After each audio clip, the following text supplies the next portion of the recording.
Okay, Blake here. Let's talk about some changes in my business.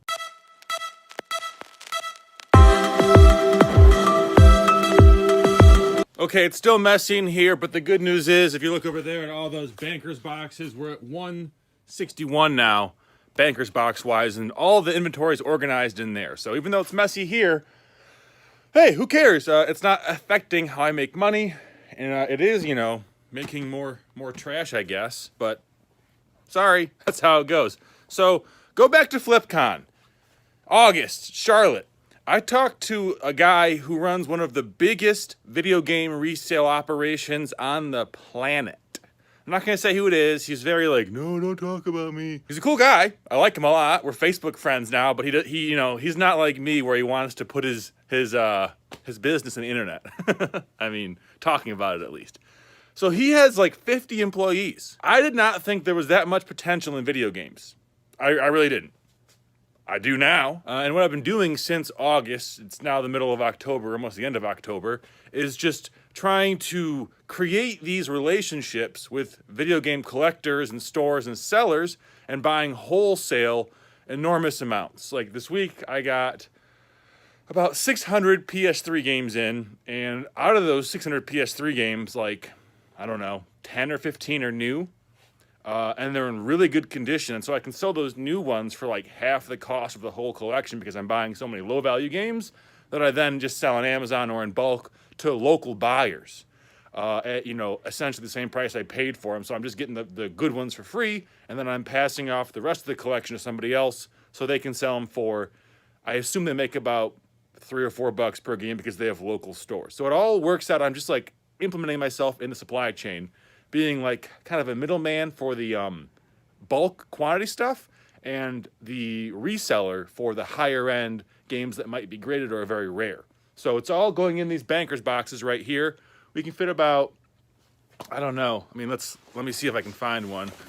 Yeah, so this is how I storm in here. All the games go on bottom, and then I put the bundles. This is a bundle of Call of Duty games, for example, on top.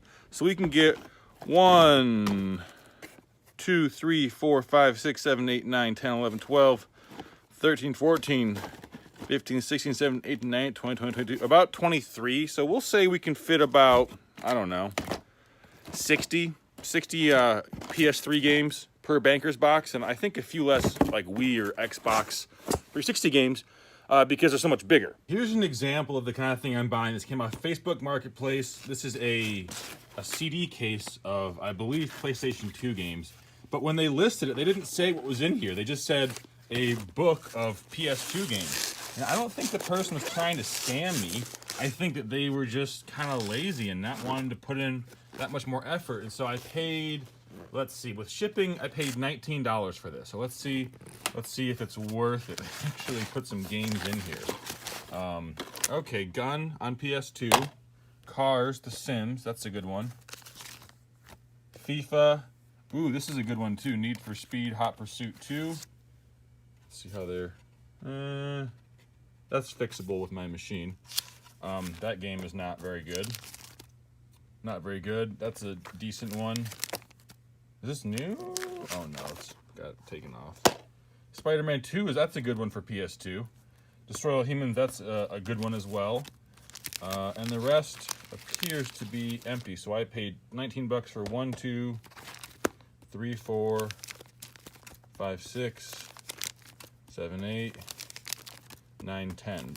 10 games plus this CD case. I'll probably get about, I don't know, $5 for that. I think probably I'll make, just off the top of my head, $35 probably is going to be the profit after shipping, after fees on all these games and items. So that's kind of the numbers we're working with. Not huge ROI like the silver I sold or any of the huge finds I found at thrift stores. But this will sell fast, that will sell fast, that will sell fast, that will sell fast. I don't know about Stunt GP. That will sell fast, that will sell fast. So it's going to be a relatively quick turnaround on eBay, not even Amazon. Kind of a cool side note, I just got this game on GameCube too from a different buyout. So I don't know if I could even sell them together, if that's a thing, but interesting. This is a kind of a cool game. It was like a proto Red Dead Redemption. It had the same kind of shooting mechanic, if I recall correctly. I haven't played this in like 20 years. Let's see, when did it come out? 2005. Yeah, I haven't played it since like 2007. But I remember it being very fun, and I think that's why it still has a pretty decent resale value. Here's another example of a buyout I did from a store. I paid $60 shipped for all this, and so I figure I can sell these games locally, probably 20, maybe 10, maybe that has to be online, and this one will go for about 10 or 15 online. So even just like, if I can get my asking price, I think 60 for these 4 games is reasonable, and then I've got these Game Boy games.